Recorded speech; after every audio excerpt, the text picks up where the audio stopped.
Buenas noches, profe. Buenas noches, ¿cómo están? Buenas noches, profe. ¿Cómo les va? Buenas noches.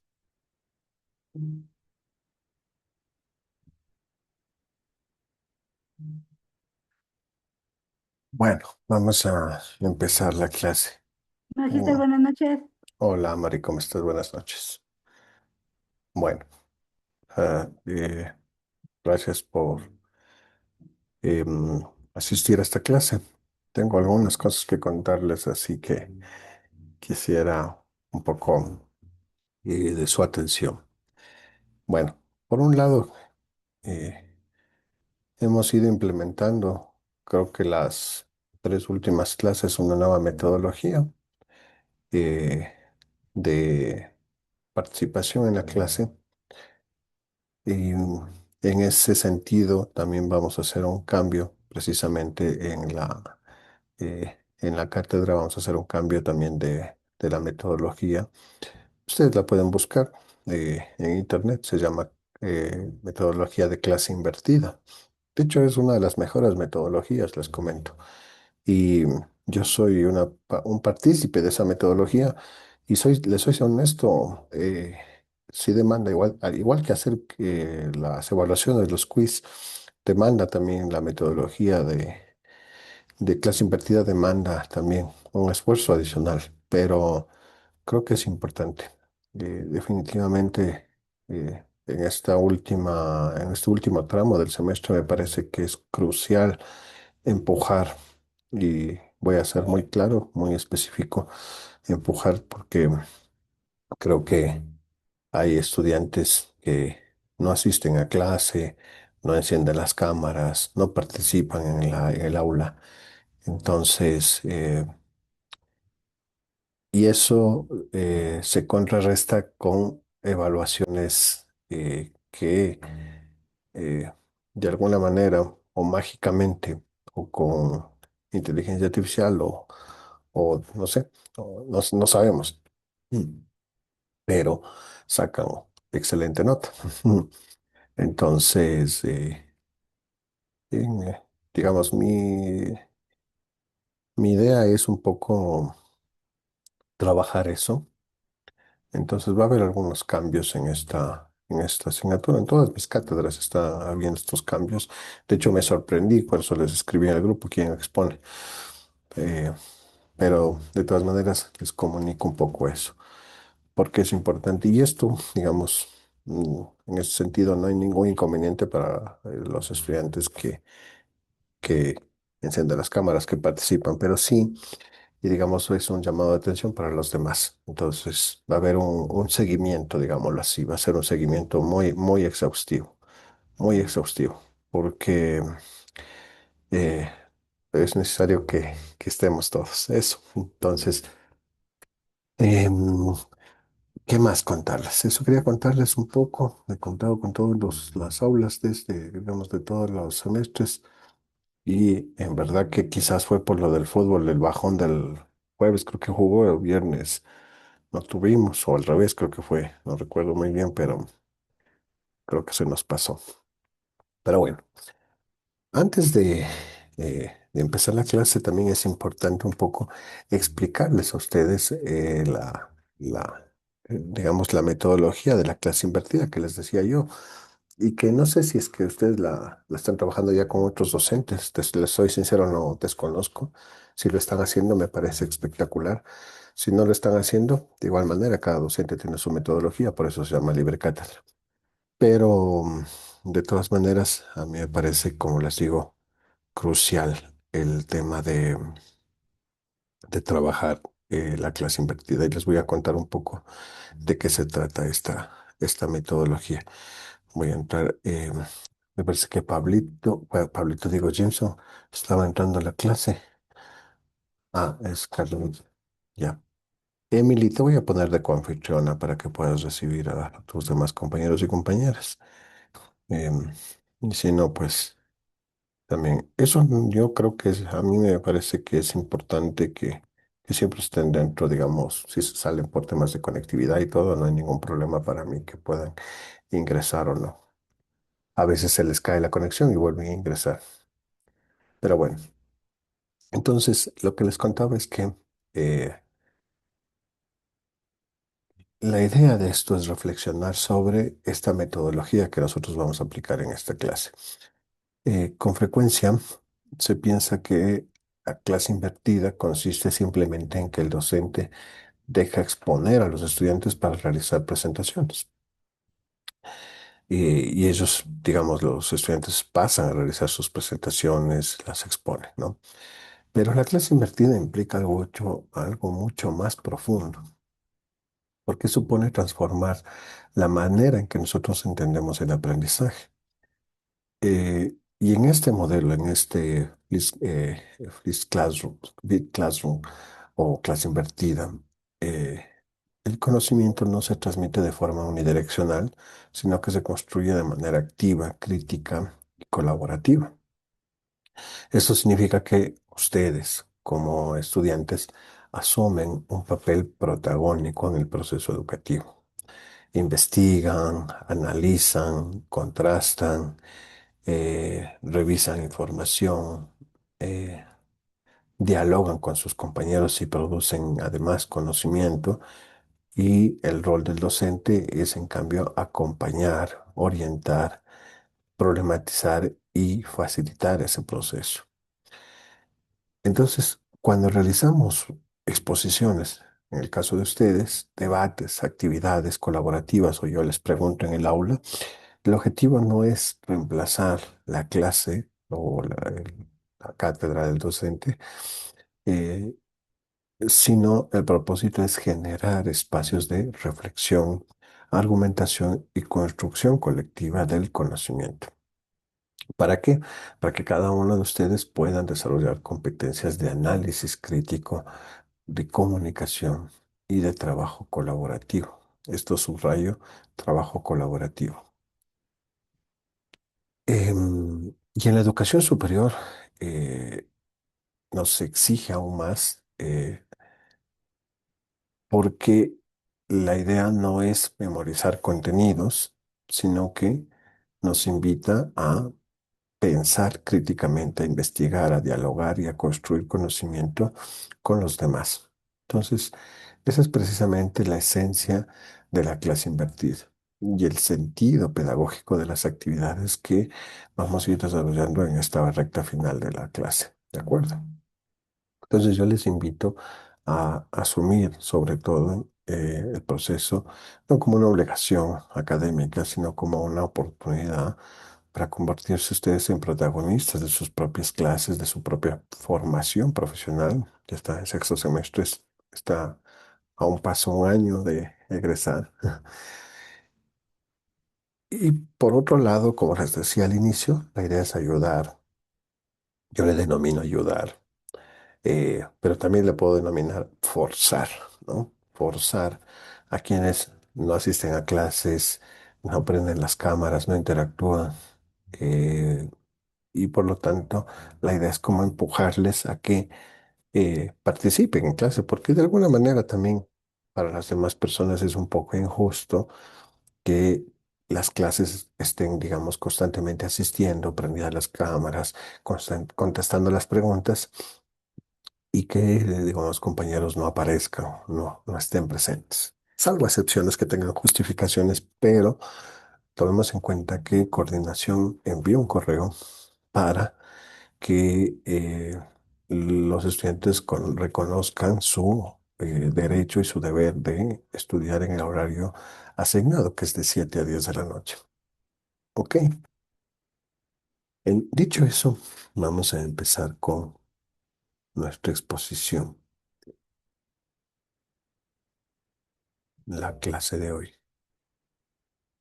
Ok, y,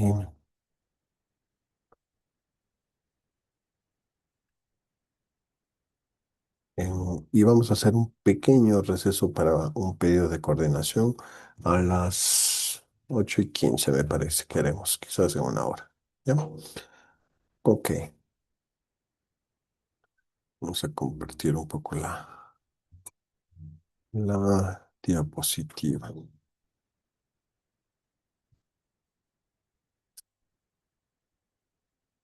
Sí se está grabando la clase, ¿no?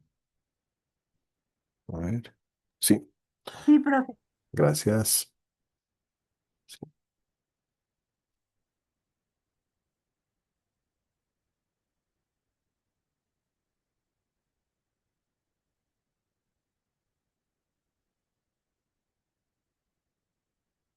muy bien.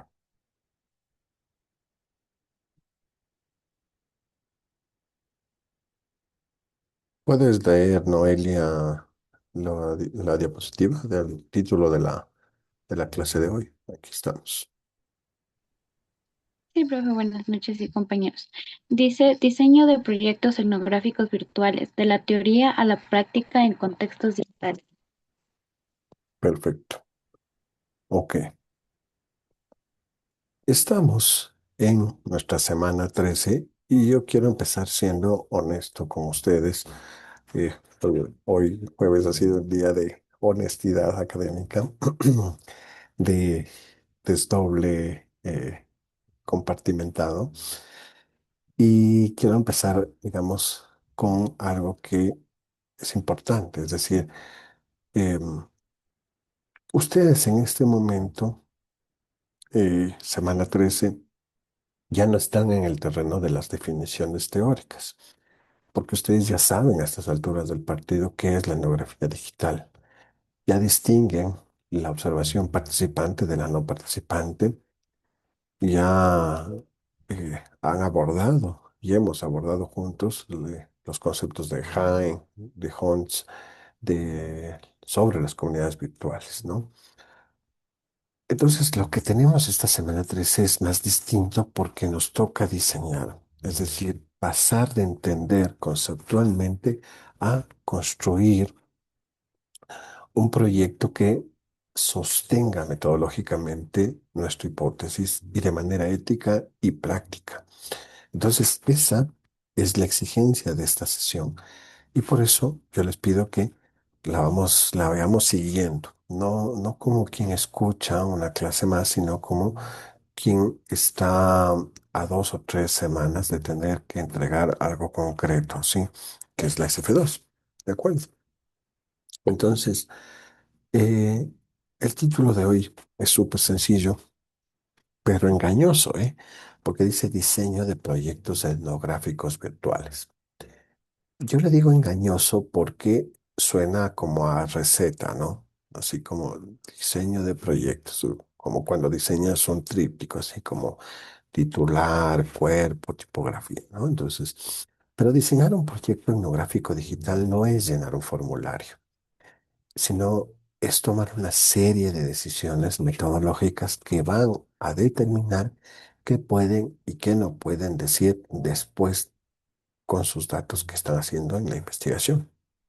Es decir, cada decisión que ustedes revisan en esta investigación, y por supuesto lo vamos a hacer en esta clase, por ejemplo, la unidad de análisis, el muestreo, la ética, el plan de análisis, esas son apuestas. Y como toda apuesta metodológica, hay que poder justificarla y hay que sostener esa justificación. ¿De acuerdo? Entonces,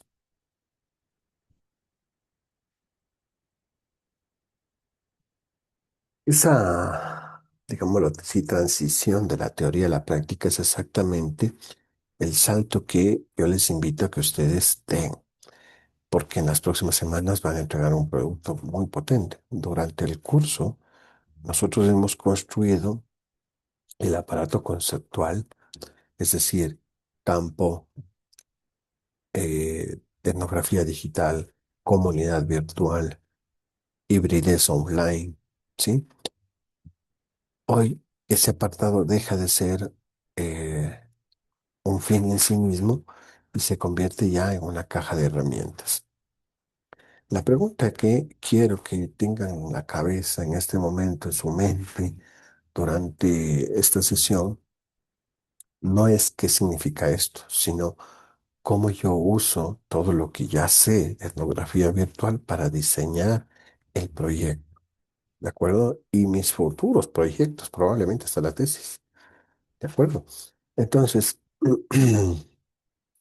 ¿cuáles son los objetivos de la clase? He puesto cuatro objetivos. Lo leo así un poco rápido porque son el mapa de ruta de esta clase. Primero, comprender el diseño de proyectos etnográficos, es decir, entender desde su evolución, la perspectiva histórica, su aplicación práctica, ¿no es cierto? Y un segundo momento que es identificar las bases claves en la planificación y en la ejecución de un trabajo. Y un tercer objetivo que parte por analizar los ejemplos latinoamericanos que les sirvan a ustedes de inspiración para sus propios proyectos, sin perder de vista un desafío que a mí me parece estructural, que es precisamente eh, la región andina, ¿no? Es decir, la brecha digital que existe en la región andina. Y un cuarto objetivo es reflexionar sobre las consideraciones éticas y las herramientas modernas para trabajar en entornos virtuales. Si ustedes se dan cuenta, los cuatro objetivos que están ordenados de lo conceptual a lo aplicado, vamos a ver que empezamos entendiendo y terminamos con ética y herramientas concretas. Entonces, entendemos y aplicamos. Entonces, ese mismo orden es el que van a seguir ustedes cuando escriban su propio diseño de proyecto. Entonces, ¿cuál es la evolución pasando ya a el meollo del asunto, ¿no? Si miramos primero el terreno en el que estamos parados como región, es decir, en Latinoamérica, entre el 2004 y 2024 la etnografía digital se consolidó como una herramienta híbrida, es decir, a veces pesa más lo online que lo presencial. Y eso no quiere decir que una sustituya a la otra, sino que se ha usado sobre todo para explorar tres cosas. Por un lado es la identidad cultural, por otro lado tenemos las interacciones sociales y las desigualdades, y muchas veces en comunidades con acceso limitado a tecnología. Entonces, este último punto de vista no es un detalle cualquiera, sino que se vuelve un punto central en nuestro contexto regional. Y ahí es donde entramos a la terminología. Si nosotros revisamos la literatura, eh, varios autores no se han puesto de acuerdo del todo, es decir, hay tres estudios que hablan de etnografía digital, 10 estudios que hablan de etnografía virtual y otros prefieren decir estudios en línea o estudios para internet o etnografía. Entonces yo les recomiendo que no se obsesionen con el término perfecto,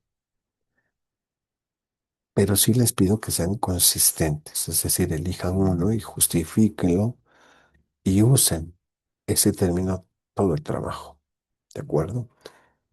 Y en cuanto a las plataformas, en términos de las comunidades digitales y las redes sociales que existen en el ecosistema digital, sabemos que Facebook lidera con Meta e Instagram, eh, con 15 estudios seguidos de Instagram, WhatsApp y YouTube.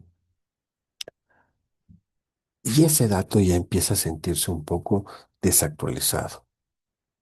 Y ahí está quizás lo más importante que nos lleva a entender precisamente el giro que nosotros queremos para el 2026. ¿De acuerdo? Porque en el 2026 el mapa ya cambió. Es decir, la etnografía digital se ha expandido con inteligencia artificial, con redes como TikTok, con Discord, que hace apenas unos, ¿qué? 5 años eran redes marginales, ¿no? Y en la literatura académica casi inexistentes. Pero, y esto es lo clave para nosotros como una sociedad ecuatoriana, la brecha digital sigue presente y se ve con toda claridad en zonas rurales del país, por ejemplo, en sectores de Pichincha, Guayas. Y ahí lo interesante es que precisamente por esa brecha la etnografía digital gana valor, es decir, es accesible para estudiar fenómenos emergentes como por ejemplo eh, la migración digital me refiero, ¿no? O el activismo político en las redes sociales. Entonces, estos son fenómenos que de otra forma serían difíciles de capturar con métodos tradicionales, ¿de acuerdo? Es decir, nos mudamos de Facebook a Instagram o de Instagram a TikTok, ¿de acuerdo? Eh, pero tienes levantada la mano, no te vi. Sí, profe, no se preocupe. Una cosita, lo que pasa es que están en la sala de espera y me parece que le puso a Emily, pero ya también se salió, entonces no hay quien les va a ingresar a los chicos. Ah, ya,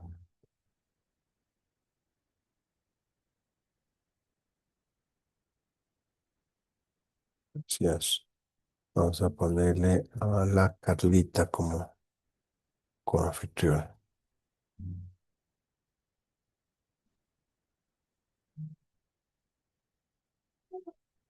Listo, Carlita, estás de anfitriona. Ujú. Ok, entonces, em, y pasamos a lo que se denominan los principios y consideraciones del diseño, ¿no? Es decir, nosotros aquí tenemos un primer principio y yo quisiera que lo interioricen porque de alguna manera va a chocar con la forma en que aprendieron ustedes a diseñar proyectos de investigación tradicionales.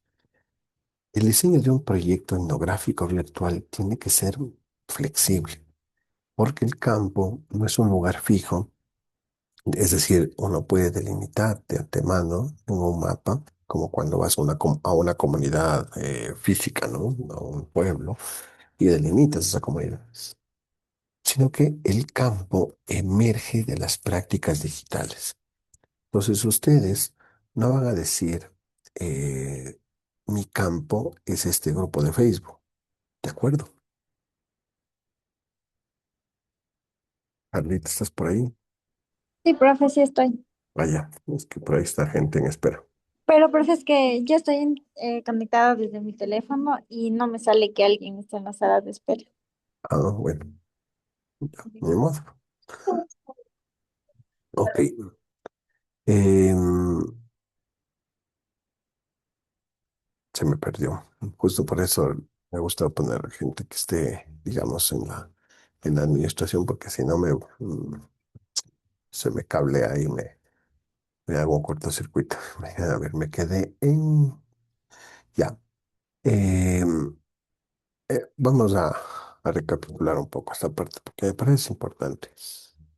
Yo les decía que si nosotros interiorizamos eh, de una manera, digamos, más coherente, la forma en que nosotros aprendimos a diseñar proyectos de investigación, ahí chocamos con el diseño de un proyecto etnográfico virtual. ¿Por qué? Porque el diseño etnográfico virtual tiene que ser más flexible. Hablábamos del campo, es decir, el campo en la etnografía virtual no es un lugar fijo que se usa o que se delimita de antemano desde una perspectiva territorial, sino que el campo emerge de las prácticas digitales y, y ustedes no van a decir, pues mi grupo de Facebook o de mi WhatsApp es mi campo, ¿de acuerdo?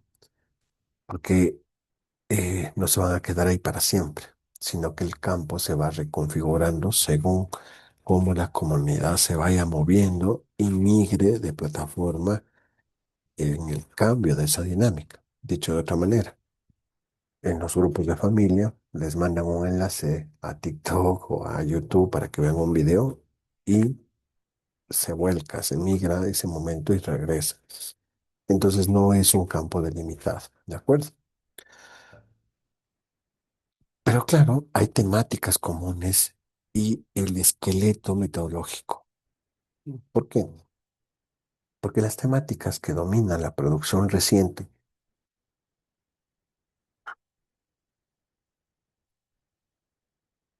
son, por ejemplo, el estudio. del Me Too, de los K-pop, ¿sí? La religión en tiempos de pandemia. eh, y hay muchos trabajos que se han dedicado precisamente a el COVID, por ejemplo, las redes sociales en el COVID. Entonces, esas temáticas nos sirven a nosotros de inspiración, pero lo que de verdad quiero que en este momento, digamos, los registremos, tanto para la evaluación que viene como para la casa, em, es que la, digamos, el esqueleto metodológico de un proyecto etnográfico es un conjunto de fases para diseñar un proyecto etnográfico virtual. Ese esqueleto es literalmente la estructura que vamos a usar en la segunda, digamos, mitad de clase, porque es algo que lo tenemos que poner en práctica, ¿de acuerdo?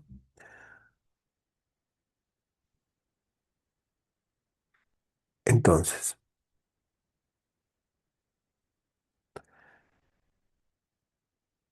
vamos un poco a lo concreto, digamos, ¿no? Que es la técnica. Eh,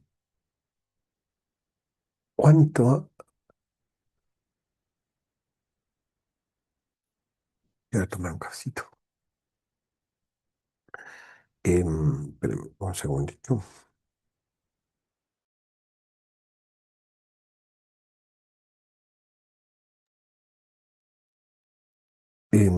Bien, hay cuatro técnicas clásicas de la etnografía que están traducidas a, digamos, a la versión digital. Y eso es importante si nosotros lo tomamos en cuenta porque tenemos, digamos, técnicas que fueron clásicas de la etnografía antropológica, pero que la utilizamos en la etnografía digital, ¿de acuerdo? Y que la hemos adaptado. Por ejemplo, la observación participante y no participante, que viene inclusive, hay un colombiano espectacular que se llama Fats Borda, que tiene una metodología que es la IAP, Investigación, Acción, Participación. Y esta observación, participación y no participante en digital se traduce en la distinción entre eh, mirar sin intervenir, digámoslo así, y participación activa, es decir, comentar, reactivar, reaccionar, conversar, compartir. La pregunta es, ¿qué registramos en cada uno de estos dos casos? Por ejemplo, capturas de pantalla, notas de interacción, el ritmo de la actividad de la comunidad en horarios, por ejemplo, las normas implícitas que rigen el espacio de la comunicación digital. Entonces, esas reglas no escritas que uno solo detecta observando con una paciencia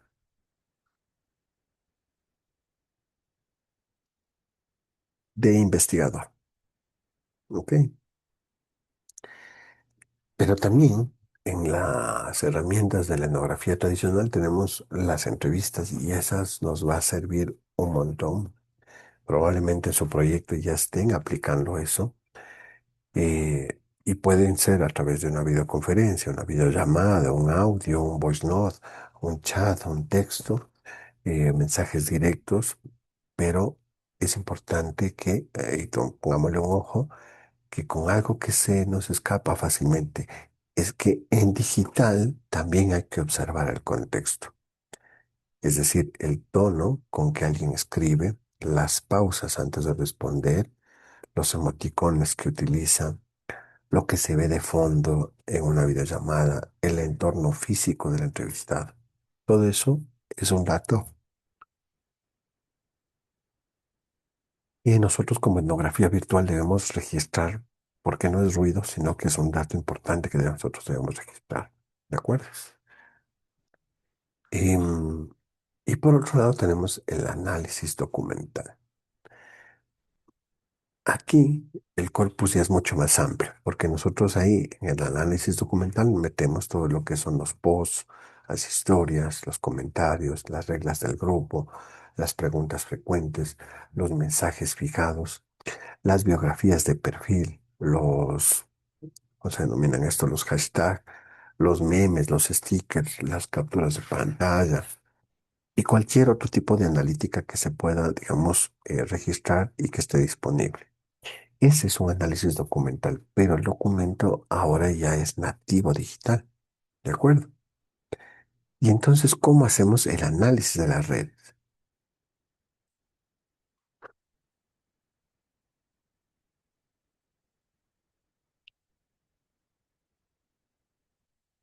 Cuando decimos el análisis de las redes, no me refiero a la parte técnica del análisis de los nodos, es decir, quién conecta a quién, eh, mm, hay que poner un ejemplo de esto más bien. Espérenme un segundo. A ver.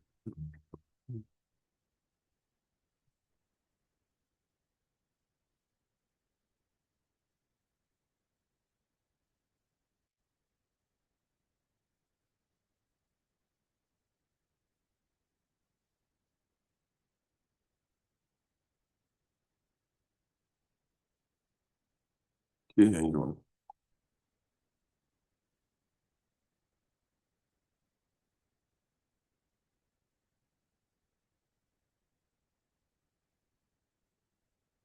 Ahí está.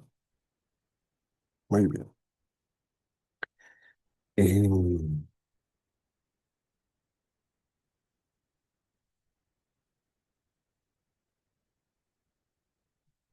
Cuando nosotros hablamos de análisis de redes sociales o ARS que se denomina, esto es mapear estos nodos que nosotros vemos aquí. Este es el análisis de las redes sociales. ¿De acuerdo? Es decir, nosotros tenemos que ver quién conecta con quién, quiénes son los líderes de la comunidad, quiénes actúan como puentes, subgrupos y quiénes quedan a la periferia. Entonces, el análisis a las redes sociales es muy útil para algo que en la sustentación de su proyecto les van a preguntar seguro, que es por qué eligieron a determinado actor como un actor clave. ¿De acuerdo? Entonces ahí es donde entra esto. ¿Por qué? Porque con un mapa de red esa justificación deja de ser una intuición y se vuelve una evidencia visual de que esa persona, ese actor, es un influenciador en esa comunidad. ¿De acuerdo? Lo mismo pasa con la nube de palabras, ¿no? En la nube de palabras, nosotros vemos, la nube de palabras, digamos, no es una nube, em, voy a poner un ejemplo de un grupo en este caso de séptimo,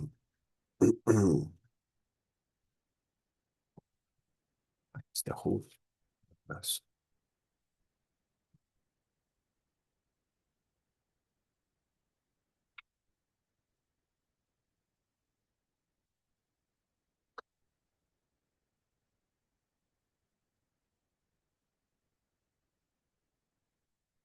ya, eh, voy a hacer de spoiler, esto van a ver también en la casa abierta. Em, pero entre la ausencia y la memoria, ¿verdad? Independientemente de esto, esto es una nube de palabras que tiene un peso. Y ustedes si se dan cuenta, aquí hay tres nombres que tienen un peso, ¿no? Voy a poner esto aquí, ¿no es cierto? Pedro Pablo Perlaza, Juan Carlos Morales y familiares. Entonces, si tú preguntas, ¿por qué no dice comunicación o medios o NACE o Policía Nacional? ¿Por qué no está así tan fuerte? Es porque ellos son los actores principales. Y hay pruebas de ello, ¿de acuerdo? Entonces, por ejemplo, esto es un actor que no fue tan clave y así sucesivamente. Medios de comunicación no dieron tanta cobertura. Es decir, todo tiene un porqué, ¿de acuerdo? Lo mismo pasa con el análisis de grafo, ¿de acuerdo? Entonces, esto es importante porque el, digamos, en este análisis de nube de palabras, Ustedes ven quién conecta con quién, quiénes son los líderes de la comunidad, quiénes actúan como puentes entre subgrupos y quiénes quedan en la periferia. Entonces, el análisis de redes sociales es útil para algo que en la suplantación de este proyecto es muy probable que, como les decía, les pregunten por qué eligieron que digan la palabra familiares, por qué eligieron a este actor. Entonces, yo voy a marcar, por ejemplo, a uno de ellos, por ejemplo, quizás a este capitán Affleck, ¿no es cierto? ¿Ya? Y tú dices, ¿por qué eligieron a él? Pues yo digo, "No, lo que pasa es que los mensajes llegan a él y él distribuye, o él, ¿sí? Entonces, esto es importante o este de religión y así sucesivamente. ¿De acuerdo? Entonces, vemos por qué eligieron a determinado actor clave con un mapa de red. Nosotros hacemos una justificación y esa justificación deja de ser una intuición, digamos, deja de ser algo de porque me gustó, porque me parece que esas palabras entraban, y se vuelve una evidencia visual. ¿De acuerdo? Ok, entonces, pasemos a la otra lado.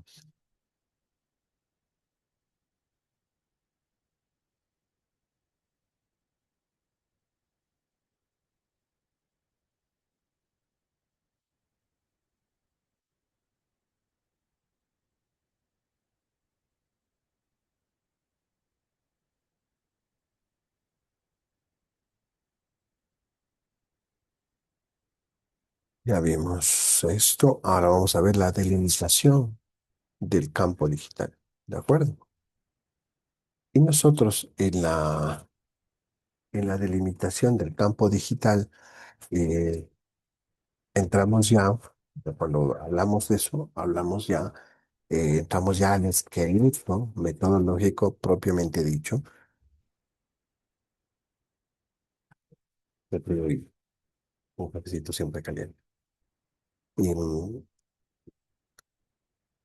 digamos, esta lámina es ya propiamente el esqueleto metodológico y el primer bloque que ustedes ven son tres decisiones que no son opcionales, ojo ahí, sino que ustedes las toman de forma explícita en el proyecto que ustedes van a aplicar. Y el comité evaluador, por ejemplo, en la casa abierta, les va a preguntar. Uno es la unidad de análisis. Pregunta de cajón es, ¿qué están observando ustedes en realidad? ¿Están observando personas? Están observando interacciones, están observando discursos, están observando prácticas, están observando objetos, por ejemplo, los memes, están observando símbolos, signos, están observando eventos como un trend topic o cómo funcionan los algoritmos. Entonces, no es lo mismo estudiar a un grupo de personas que estudiar un patrón discursivo que atraviesa a muchas personas. ¿De acuerdo? Hay una diferencia igual. Y en los escenarios, ahí es donde ocurre exactamente su etnografía. Por ejemplo, si están combinando TikTok, WhatsApp y los comentarios de Facebook o YouTube, esos son tres escenarios y cada uno tiene su propia lógica, su propia gramática, su propia interacción, su propia, por ejemplo, en X solo puedes comentar 120 caracteres, 200 caracteres máximo. Entonces, no pueden tratarlos como si fueran el mismo espacio a cada red social. ¿De acuerdo? Por eso es que los escenarios se pueden combinar, pero no son iguales. Cada uno tiene su propia lógica. Entonces, y por otro lado tenemos algo que yo denomino la ventana temporal. Esto es importante. Una cosa es la segmentación. Entonces, vamos en etnografía, es un poco más complicado porque, como les digo, se nota el negro, pero lo que sí se puede es la temporalidad. Y esto es clave. Es decir, cuánto tiempo van a observar y sobre todo, por qué ese lapso es suficiente para su investigación. Entonces, esta pregunta de el por qué es la que casi nadie pregunta. Y cuando preguntan, las personas o estudiantes o investigadores no responden bien, porque no basta decir, yo observé un mes en el grupo de WhatsApp de Nivar, digamos, tú puedes decir, observé un mes, 15 días, ¿no? Sino que debes argumentar que ese mes capturó un ciclo relevante del fenómeno que estás estudiando.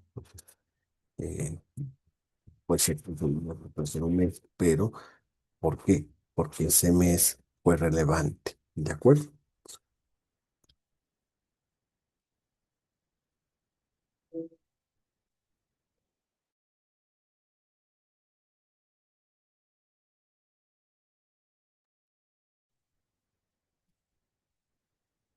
Ahora pasamos a un poco la estrategia de el muestreo, ¿de acuerdo?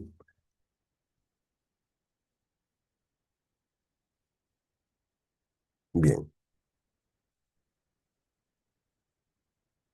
me parece que en esta estrategia del muestreo, en esta lámina, vale la pena ser un poco más enfáticos con algo, y es que en etnografía digital el muestreo no es a dedo, no es que yo escogí a este actor, que es lo que les decía, ¿no? Es decir, no es simplemente elegir a personas que más les gustan, les cae bien, o son guapos o guapas, sí, o son influencers, ¿no? Eh, o porque publican constantemente a sus extranjeros o parientes. Es decir, nosotros necesitamos criterios claros. Por ejemplo, el nivel de actividad, la representatividad, el rol que ocupan, si son administradores, si son moderadores, si son pensadores. Entonces, eh, la antigüedad en términos de la persona que es, digamos, la más longeva en la comunidad, la diversidad de la cultura, qué representa a unos, qué representa a otros. Y algo que es bastante útil para el contexto de la etnografía digital, del ecosistema digital específicamente, es que ustedes definan qué es para ustedes un caso típico y qué es un caso extremo. Entonces, en cultura digital, los casos extremos, por ejemplo, el usuario hiperactivo, el troll, el hater, el influencer marginal, que ¡pum! Se viraliza, ¿no? O que el hater que se viraliza haciendo justamente su rol, ¿no? Entonces,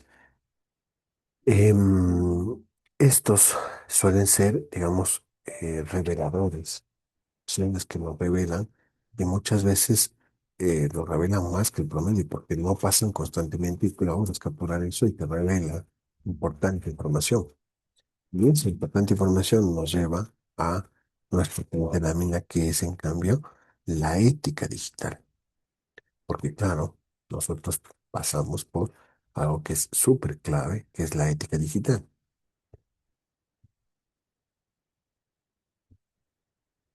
A ver, sin exagerar, sin exagerar, lo repito de nuevo, me parece que esta es la sección más importante de todo un diseño metodológico. Incluso si ustedes leen los compendios a Han, por ejemplo, eh, coinciden con esto. Es decir, es digamos, la ética la que nos permite tener, digamos, una visión completa. ¿De acuerdo?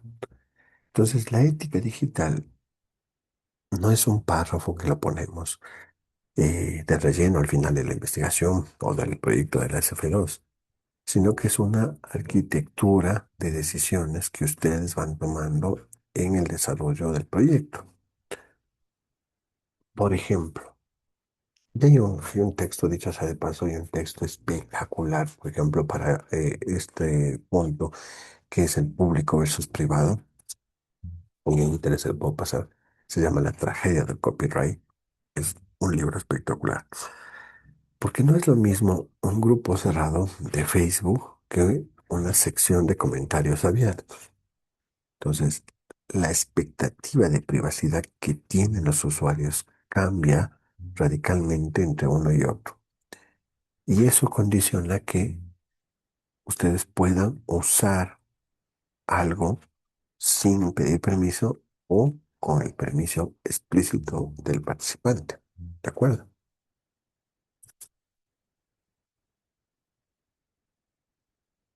También tenemos la parte de el consentimiento. Es decir, cuando hay una interacción directa, tenemos entrevistas, tenemos contacto por mensaje privado y el consentimiento tiene que ser explícito. Es decir, no es que asumimos que podemos publicar lo que estamos conversando con la persona, sino que esa persona tiene que ser explícita. Y tú debes de ser explícito al solicitar el consentimiento de la publicación. ¿De acuerdo? Y tenemos el punto que quizás a mí es el que más me agrada también, que es de la anonimización. Es decir, los nombres, los nicks, las capturas de pantalla, los rostros, los identificadores de usuario, las ubicaciones, todo. Hay que protegerlos sistemáticamente en un reporte final. Déjenme ver si puedo hacer un ejercicio práctico con ustedes sobre...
Te quiero llegar con esto para no darme mucha vuelta. Es que yo intuyo que ustedes conocen que las fotografías tienen insertada la geolocalización.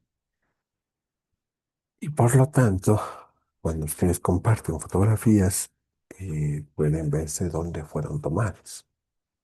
Entonces, parte de la anonimización precisamente es que ustedes puedan manejar herramientas que permitan borrar los metadatos para que puedan proteger sistemáticamente, eh, digamos, a sus fuentes, a sus comunidades en el reporte final. ¿De acuerdo? Ahora, también hay riesgos. Por ejemplo, el doxing, la exposición no deseada, el daño reputacional. Como les decía, si una fotografía con geolocalización se filtra, puede ser incluso recibir amenazas o quizás incluso atentar contra su vida. Entonces, eh, por eso la seguridad del propio investigador tiene que estar resguardada a partir de la anonimización. Entonces, si ustedes también son sujetos de riesgo en una etnografía virtual, en un trabajo de investigación, y por sí, todo el trabajo de campo, este proyecto debe reconocerlo y debe anonimizar precisamente y mitigar esos riesgos. ¿De acuerdo? Ok.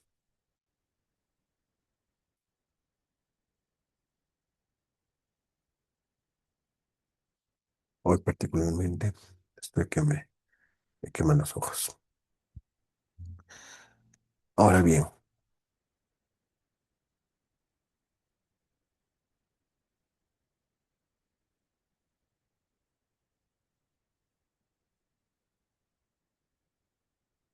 vamos a la gestión de datos y la trazabilidad metodológica.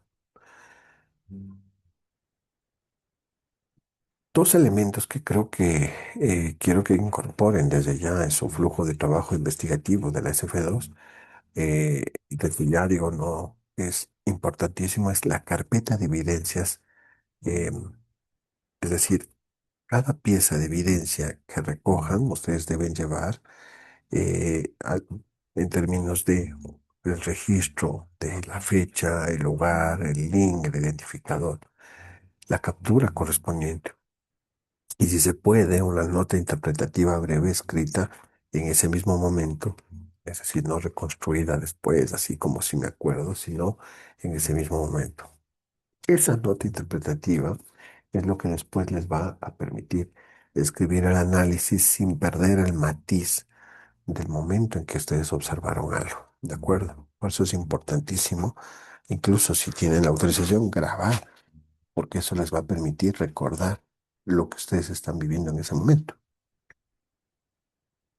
Y también tenemos la triangulación mínima, ¿de acuerdo? Es decir, la observación, la entrevista y el documento.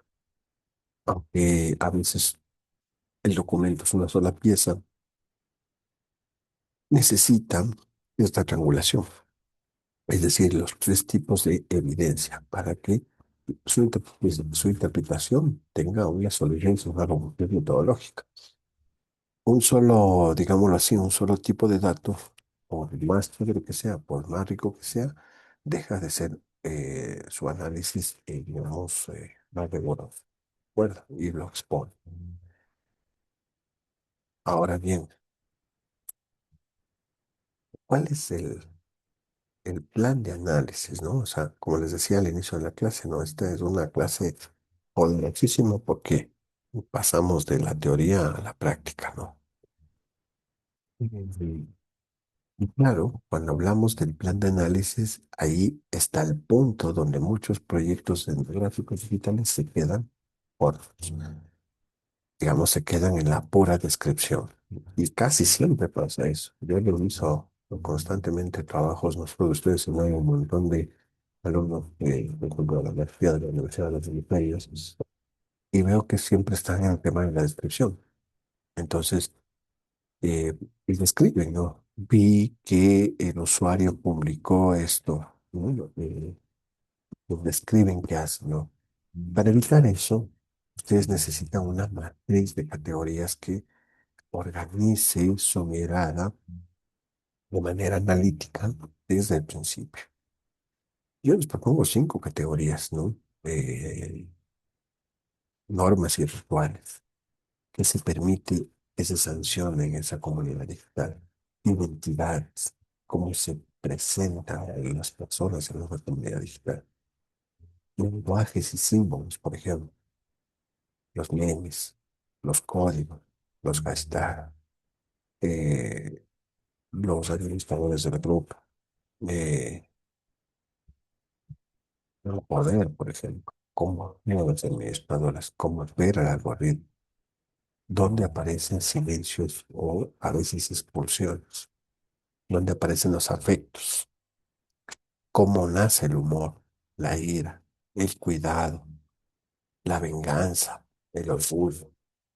Es decir, todo el registro emocional que atraviesa la interacción de esa comunidad digital. Y la idea será siempre con hallazgos, es decir, no son, digamos, patrones, no, sino también las tensiones y las contradicciones que se generan precisamente en esos hallazgos. Un buen, un buen trabajo etnográfico digital no busca una historia limpia, coherente, sin fallas, sino que siempre busca mostrar dónde la comunidad se contradice a sí misma, porque ahí suele estar, digamos, lo más interesante, como una comunidad aboga por algo, pero se contradice. Entonces, esa es la parte, digamos, lo chévere de una investigación. Y para eso, nosotros tenemos es modernas, claro, y es importante. Además, consideraciones prácticas también. Porque para el análisis de redes, ustedes pueden apoyarse en herramientas como las que les dije anteriormente. Me parece que fueron hace unas 4 o 5 clases. Que está Gephi, por ejemplo, NetBeans, ¿sí?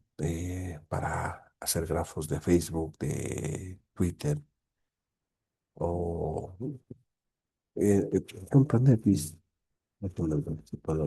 Ya Golden, ya. El problema de esto, y lo digo con toda honestidad, el problema de esto es que los algoritmos siempre son elevados, ¿no? Y eso implica que hay que pagar por una licencia de uso. Entonces es un poquito mal el afirmativo, pero sí, el tema del análisis de datos.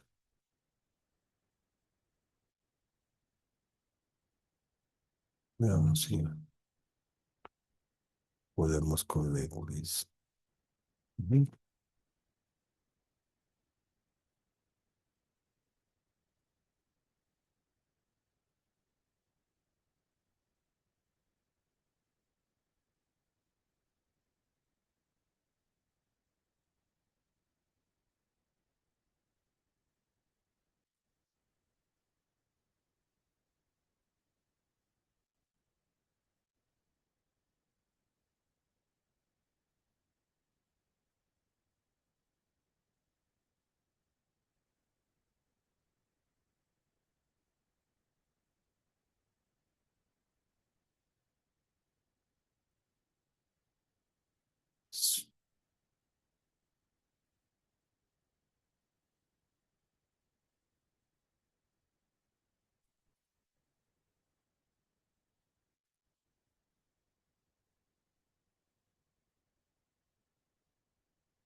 Oh, pues,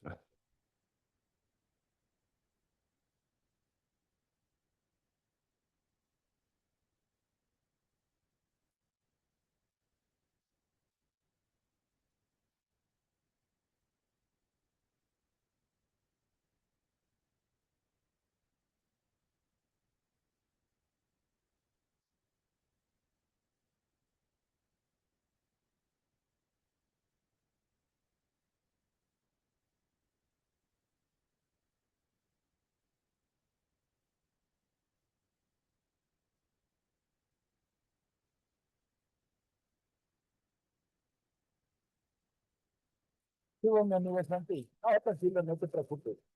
La cosa es que llegue el mensaje, saber que recertificamos con datos es lo importante. No, no, terminado, no te preocupes. Pero mañana aquí al medio, ¿verdad?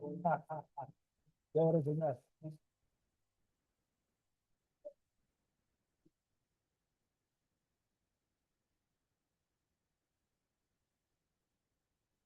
voy a andando. Estoy en fire.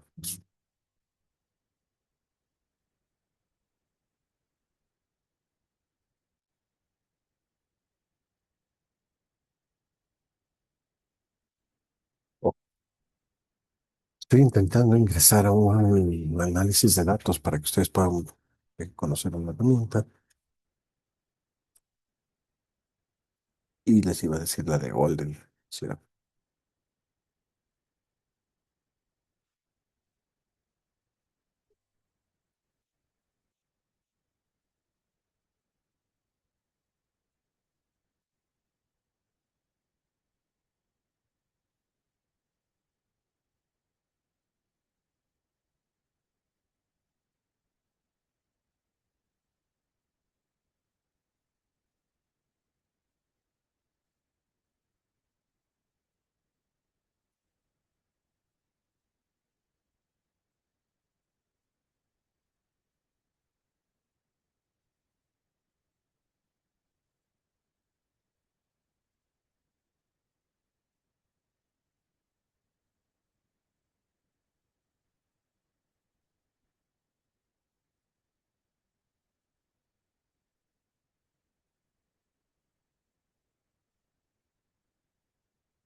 Mm.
Pero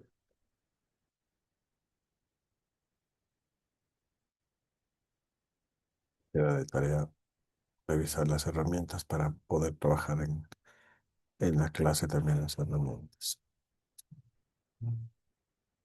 Muestra el pendiente a ver si hace, no loguea. Ok. Bueno, esta herramienta que que se está logueando se llama Netflix. Es para grafos el grafo que vimos en pantalla, pero grafos solo de Facebook y de Instagram. Eh, no está disponible, sería bueno, ¿no?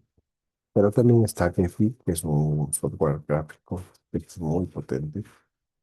Y en nuestro contexto ecuatoriano específico, ustedes no pueden diseñar un proyecto sin considerar, por ejemplo, la Ley Orgánica de Protección de Datos Personales. Es una ley que está vigente desde el 2021. Esto es un caso legal que es súper importante y que los investigadores lo ponen aisladamente, porque condiciona qué datos ustedes pueden recolectar, cómo los almacenen y qué pueden publicar. Bueno, voy a pasar de una vez esta ley al WhatsApp para que ustedes puedan registrar y guardar porque esto les va a servir.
Les envío también al WhatsApp.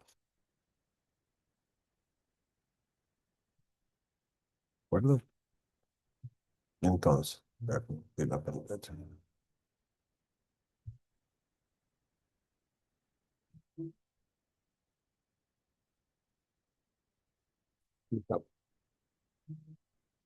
Esto que tienen en la pantalla es la Ley Orgánica de Protección de Datos Personales, vigente desde el año 2021. Insisto, esto no es un legal aislado, sino que más bien a nosotros nos condiciona qué datos podemos recolectar, cómo lo almacenamos y qué podemos publicar. ¿De acuerdo? Ok. Ahora, ¿cómo seleccionamos a las comunidades? Por ejemplo, ¿no es cierto? La recomendación práctica desde esa perspectiva etnográfica es empezar con la observación no participante, es decir, lo que se denomina el lurking, es decir, los espacios públicos, y solo pedir acceso de forma ética cuando se trate de espacios privados. Pero también tenemos la observación y el análisis. Es decir, en temas digitales, la observación se apoya en capturas de pantalla, en métricas como likes, como contenido, como reacciones, y en un análisis que se denomina el análisis de sentimiento. Es decir, ese análisis por lo general es hecho por ustedes, leyendo con criterio, ¿sí? Pueden incluso valerse de la sistematización automática. Si ustedes recolectan información, ustedes hacen, y entonces empiezan a hacer un análisis. ¿De acuerdo? ¿Cuál es digamos, las fases del proyecto? Yo he puesto esta tabla que te denomino como un itinerario que van ustedes a seguir en los proyectos de etnografía. Y la idea es recorrer fase a fase con su aplicación digital concreta. Por ejemplo, hace un pregunta y objetivos. Pues ahí la recomendación es que ustedes definan la novedad y la factibilidad. Revisen tendencias, por ejemplo, en los usuarios, es decir, en toda la comunidad de X, por ejemplo, de Instagram, de TikTok. Y eso se lo ve, digamos, una fuente de inspiración. La fase 2 son las técnicas. Elijan, por ejemplo, entre observación, entrevistas, eh, y en general yo les invito a que prioricen el análisis de las redes sociales para mapear interacción. Por ejemplo, los nodos dentro de un grupo de digital, por ejemplo, el de Facebook, que nosotros vimos hace un momento. Y la fase 3 que es el emplazamiento, es decir, busquen escenarios accesibles apoyándose en buscadores internos como los grupos de Facebook. Entonces, tú buscas algo y te van a aparecer, digamos, buscar personas, publicaciones o grupos. La fase 4 son los informantes. Pues ahí yo les invito a que seleccionen ustedes a los nativos digitales que son clave de la comunidad y nos contacten a través de un mensaje directo por Instagram y siempre pedir ese consentimiento de por medio para que ustedes puedan publicar eso. Y la fase 5 es la recogida de datos.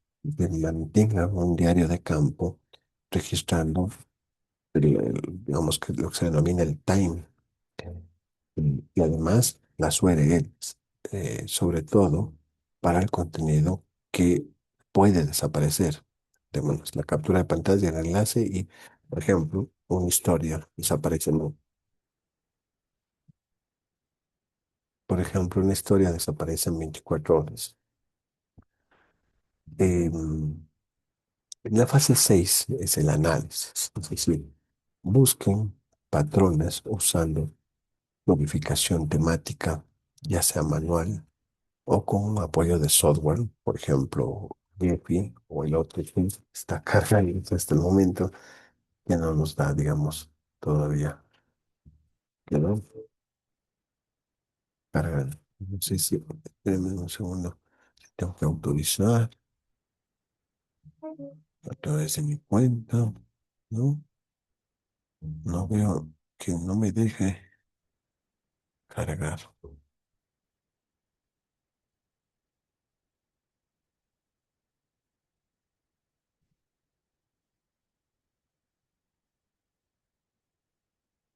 No,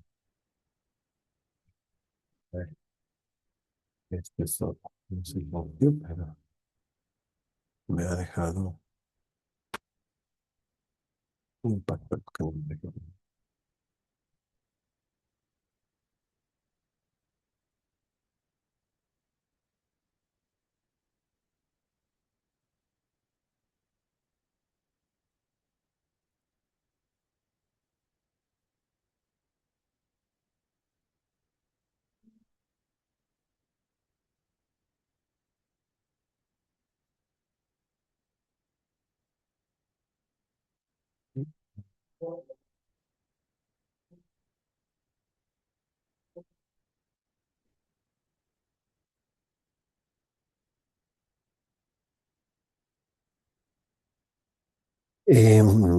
La fase 6 les decía, es el análisis, es decir, ustedes van buscando patrones a partir del software de análisis que les estaba mostrando.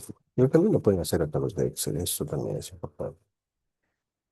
Y la fase 7 que es la presentación, es decir, ustedes deciden si su registro va a ser narrativo o académico, es decir, por ejemplo, el artículo de opinión o en su defecto, por ejemplo, el tema de eh, si es un ensayo académico, ya, digamos, o la visualización con libros, ¿ves? Y entonces ustedes deciden si eso va a ser narrativo o académico, como les decía. Entonces, esta tabla, tal como ustedes la ven aquí, es la columna vertebral de un proyecto etnográfico virtual de investigación, y es decir, del diseño de un proyecto. Y entonces cada fila, ustedes pueden ver que puede convertirse en un apartado de su enfoque.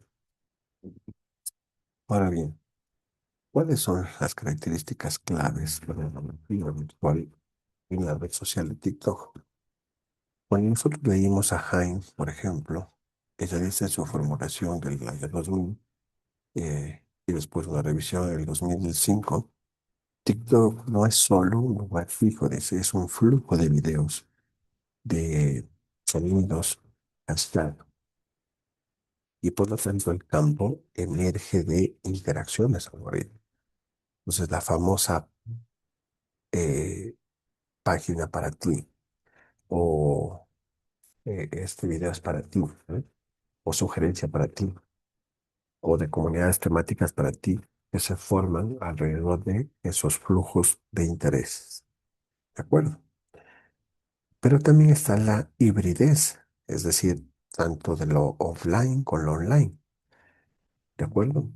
Y entonces nosotros tenemos un ejemplo que nos toca de cerca, es decir, por ejemplo, creadores de contenido de comunidades indígenas, ¿no es cierto?, que usan TikTok para visualizar su lengua y sus tradiciones, por ejemplo, el Inti Raymi que pasó recién, y conectan esa presencia digital con audiencia presencial, por ejemplo, con el zapateo del Inti Raymi. Entonces, es eso exactamente lo que denominamos como hibridez. Esa hibridez de la que hablamos desde la lámina 5 pero con nombre y apellido, digamos, ecuatoriano, ¿no? Es decir, como esa manifestación cultural de Dengeraimi se transforma en algo híbrido, ¿de acuerdo? ¿Y cuáles son los datos específicos? Yo creo que hay tres desafíos en términos de datos específicos. Por un lado, eh, creo que van a enfrentar, si eligen, por ejemplo, TikTok o una plataforma similar, datos que se vuelven efímeros, que, por ejemplo, las historias duran 24 horas, o los videos se borran, o el algoritmo simplemente lo esconde porque no está en tendencia, ¿no? Entonces hay sesgos algorítmicos porque el contenido se prioriza a partir de lo que se denomina el engagement. Entonces no es por representatividad de la comunidad, es decir, los dilemas éticos que ya conocemos, sino que la versión de TikTok tiene un contenido algorítmico y se vuelve un contenido público, pero también pueden haber contenidos privados, ¿de acuerdo? Y ahí es donde otra vez volvemos al tema del consentimiento entre el usuario que publica y el investigador. Pero también tenemos lo que habíamos dicho anteriormente, la brecha digital, que sigue determinando quién puede y quién no puede participar de estos espacios, ¿de acuerdo? Para eso nosotros tenemos herramientas.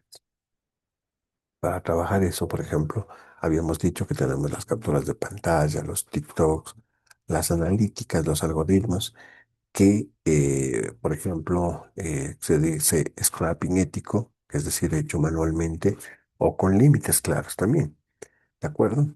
el análisis de los hashtags como un todo, es decir, como una unidad de observación.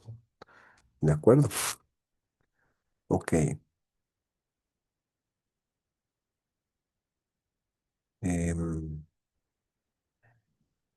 Verán, vamos ahorita a escribir coordinación para solicitarles algo. Dame un segundo.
Voy a compartir esta cosa aquí.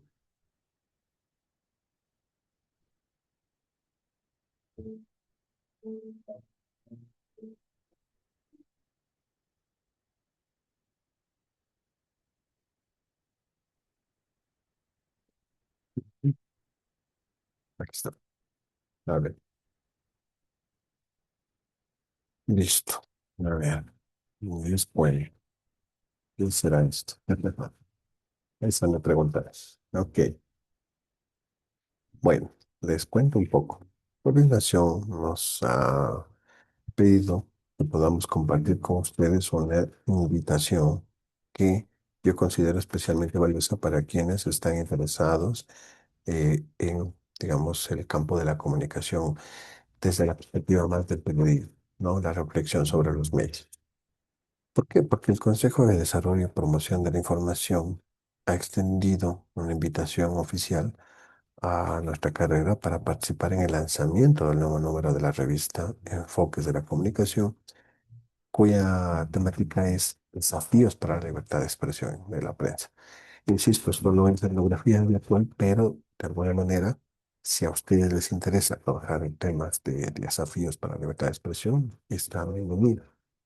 ¿Por qué considero importante esta actividad desde mi perspectiva de docente? Porque más allá de ser un evento académico, representa una oportunidad para que ustedes puedan acercarse a los debates contemporáneos que hoy solo están en la palestra de la comunidad académica. Es decir, estos debates que transforman la comunicación a nivel nacional e internacional. Ustedes van, por ejemplo, a ver los temas de libertad de expresión, los ejercicios periodísticos, la ética de la comunicación, el papel de los medios en la sociedad democrática, que yo considero son asuntos que forman parte de, en algún momento van a ser parte de su futura práctica profesional. Entonces, en el código que ustedes tienen aquí, ustedes pueden registrarse. Esto va a ser el 8 de julio, de 9 a 12 del día en la ciudad de Quito. Es voluntario, no es obligatorio. Y la participación, como les digo, es voluntaria. Entonces, la idea es que ustedes puedan asistir, quienes puedan, quienes deseen, evidentemente. Y la idea es que ustedes, si tienen interés, puedan registrarse a partir de este código QR. ¿De acuerdo? Em, yo, yo les invito cordialmente a quienes tengan interés en fortalecer su formación desde esa perspectiva de la libertad de expresión, em, porque la selección de participantes se lanzará de manera aleatoria. ¿De acuerdo? Ok. Ahora, mientras ustedes escanean, yo cierro un poco con la recapitulación. Eh, en esta clase pasamos eh, de qué es en términos, digamos, teóricos a el cómo se construye. Entonces, hoy día ya les presentamos un esqueleto completo sobre, yo creo que ya le habré escaneado, ¿no es cierto? Voy a compartir. No, no alcanzaste, Tiffany.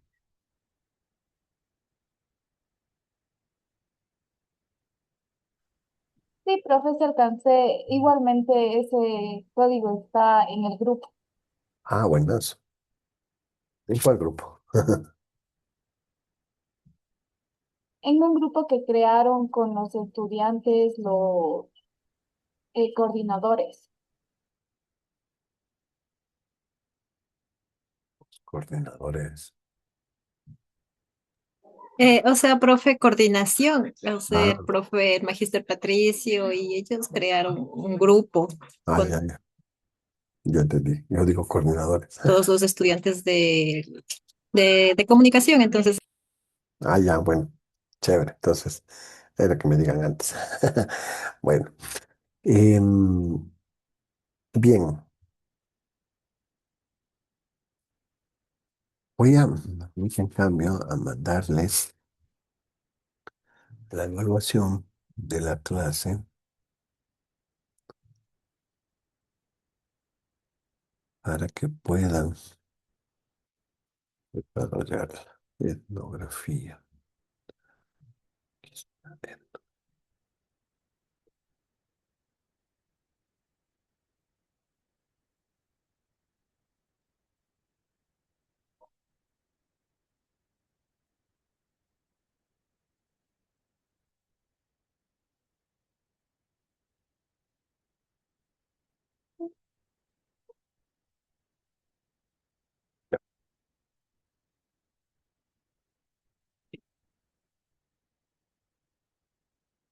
Ya le subí a 2 minutos, a 3 minutos de cada duración de la pregunta para que puedan leerle tranquilamente. Y esa es la lista. A ver, compartir pantalla.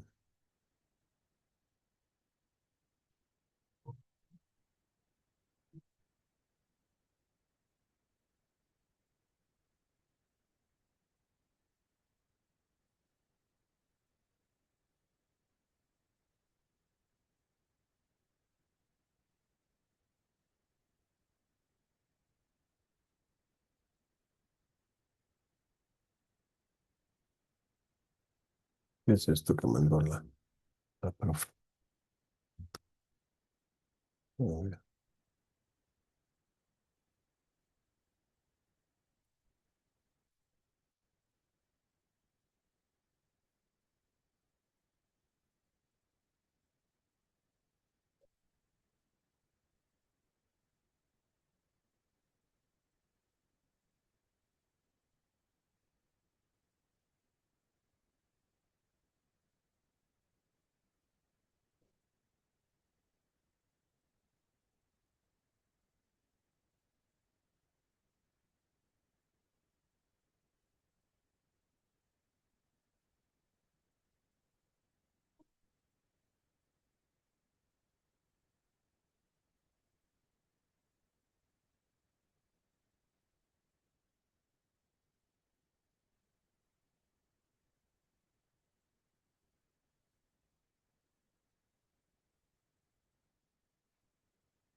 Hola, hola, ya. Son 10 preguntas, así que todavía tienen tiempo, no se preocupen.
¿Cómo les fue?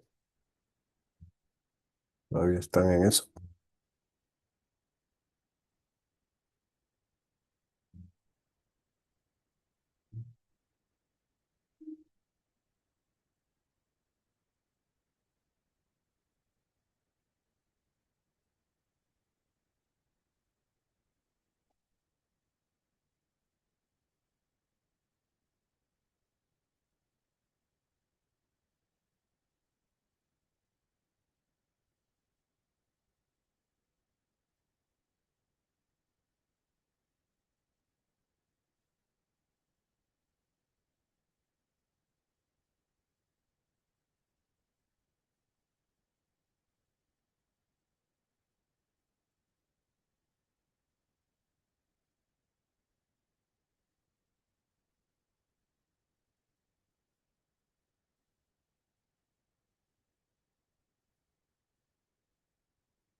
¿Cómo estás, Noelia? Bien, profe, ya terminé. Ok, muy bien. Tiffany, Sí, justo ahorita terminé.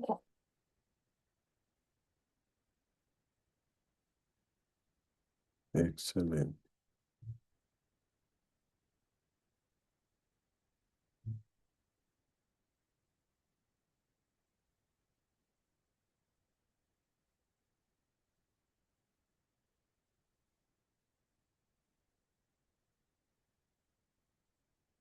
Muy bien.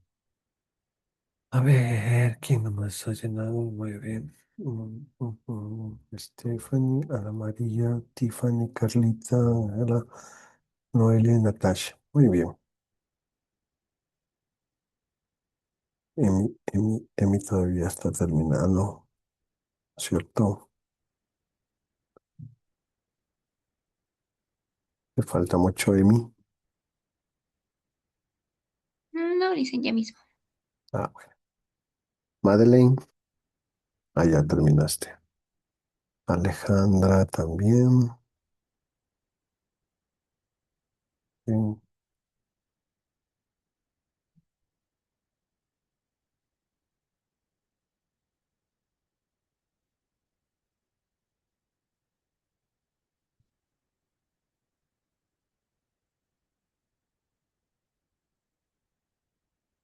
Están 9 estudiantes. Aquí en clase están, en el aula están 13.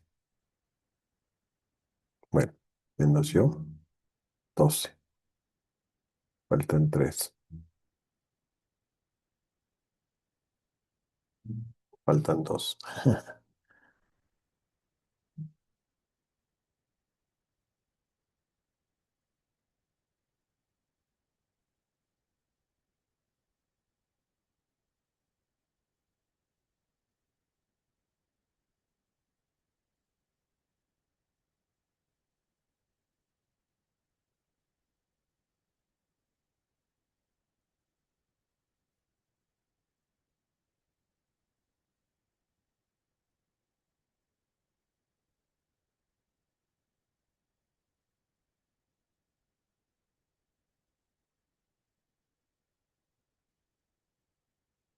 ¿Alguien más falta para cerrar ya el cuestionario? Profe, falta la Shirley. Estaba haciendo el cuestionario. Ya.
Bueno, quienes ya terminaron la evaluación pueden nada más retirarse.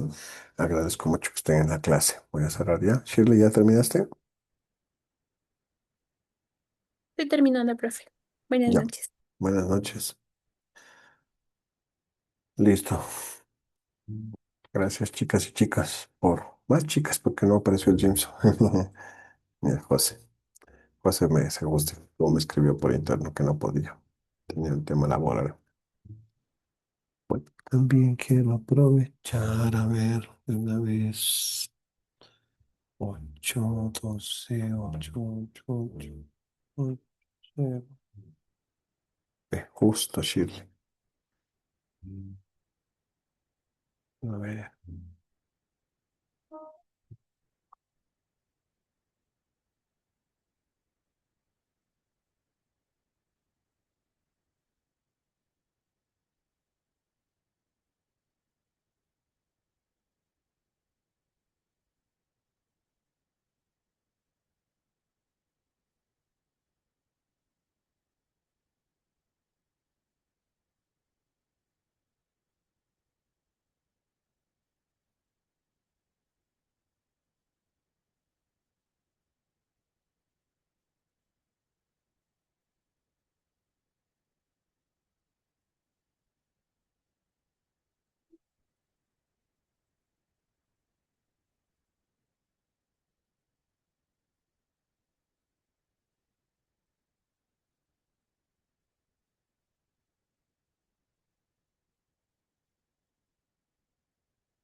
Ok, ya, ahí sí.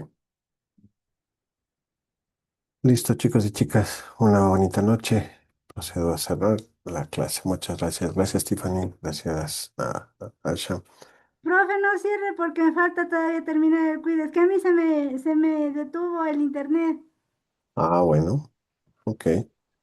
No hay problema. Voy a cerrar el aula, pero el cuestionario lo voy a dejar abierto unos 10 minutos más, ¿de acuerdo? Ya, gracias, profe. Hasta Gracias. luego. Gracias. Hasta luego. Gracias, profe. Gracias, Mejis. Gracias, profe. Buenas noches. Gracias, profe. Gracias, profe. Gracias, profe. Hasta Gracias. luego. Hasta luego.